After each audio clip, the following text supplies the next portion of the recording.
The Petroleum Revenue Special Task Force report, which is led by Madam Nuhu Ribadu. We're joined now by Mr. George A.K. Thank you for coming on this morning. Thank you so much. Well, so many matters going on about this report. Yes, you saw the disagreement between those two gentlemen. Incidentally, the chair and vice chair of that committee openly disagreeing about this.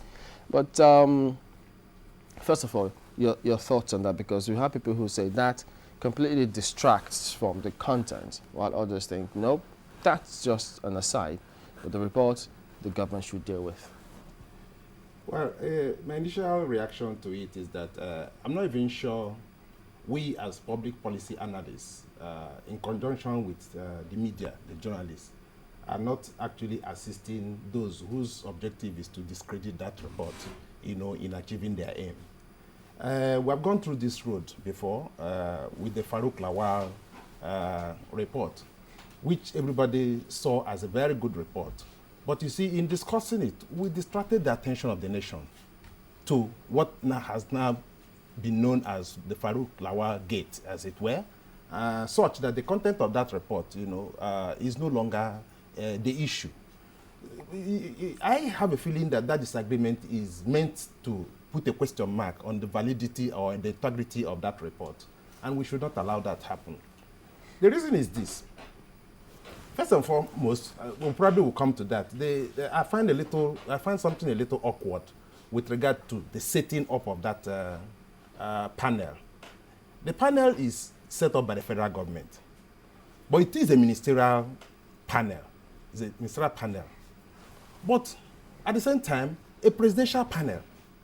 The view out there is that it's a presidential panel, because if you notice that they were hurrying to submit that report to the president, because the president had now said that he wanted that report before that, before that Friday. So which means the president is interested. And the question is, why didn't the president set up the panel so that it becomes a purely presidential panel? Presidential panel such that if there are any indictment that can be made out to maybe the Ministry of Petroleum Resources or the minister, whoever it is, whether it's he or her at any point in time, that panel will be emboldened to do that.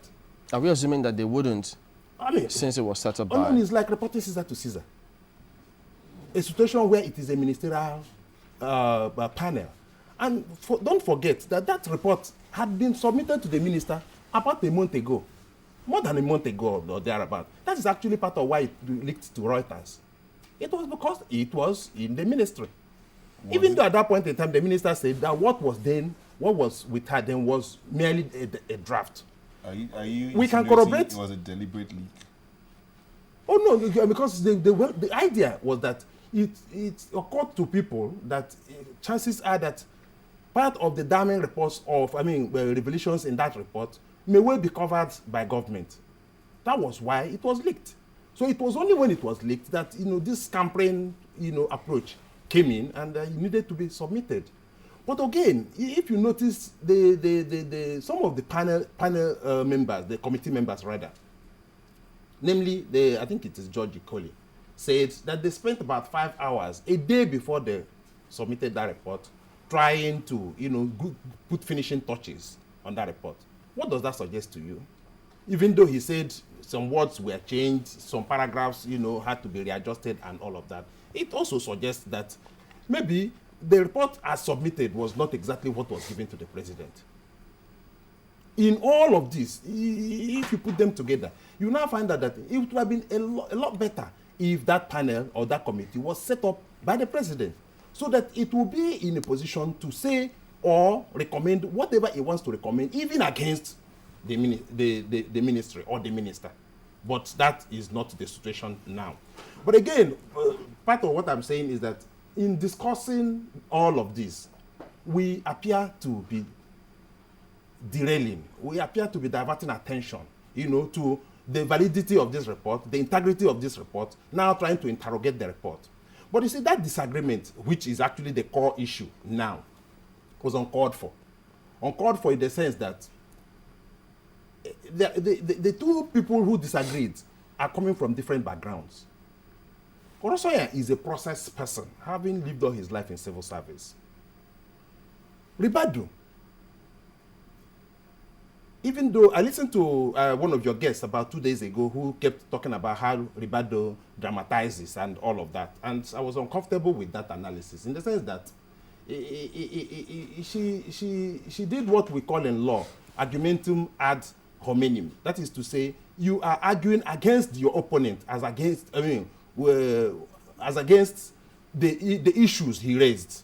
So they were she was just generally attacking or disparaging the person of Ribadu as the person who is a drama person and all of that. Yes, Ribadu may well be, everybody has his own idiosyncrasies. If by dramatizing he is fighting corruption, let him go ahead and do that. But it is not in doubt in this country. I don't think it's in doubt that Ribadu is very passionate about this country and that he is a serious crusader, corruption crusader in this country of international repute, not just in this country alone. And he has shown that. I mean, part of what we were discussing about a few weeks ago, is it not $15 million that was given to Ribadu? Chamberlain, if somebody gives you $15 million, I'm talking about $15 million will even change the life of an American whose currency it is, not to talk of Nigeria.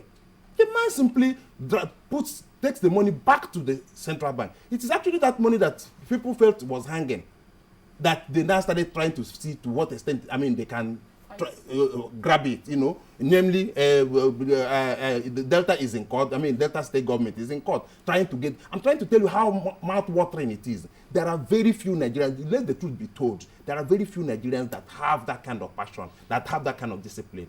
He is somebody that doesn't have a prize. A number of us have prizes, even when we are in civil society organizations, even when we are, you know, in NGOs and all of that. We all have prizes, and the moment that prize is made, you see the NGO man just go quiet. Ribadu is not that kind of person. So, if, for instance, what Oronsanye held against him is that the exactness of the figures that are contained in that report are not admissible or are not acceptable to him, then let that be. It now behoves on government to do further investigation on those figures, and that is what happens with a report. Once you give a report, you recommend further areas of investigation for whoever is your principal who appointed you, and that is exactly what happened in that report. And I don't want us to begin to discuss about this disagreement, because that disagreement, first and foremost, in short, the feeling out there is that Oronsanye is acting a script such that he disparages that report and discredits it, such that it will not be, I mean, you put a question mark on it, that people no longer will have, you know, confidence in that report. But Nigerians do. What about his? What Ribadu revealed in that report are not contestable.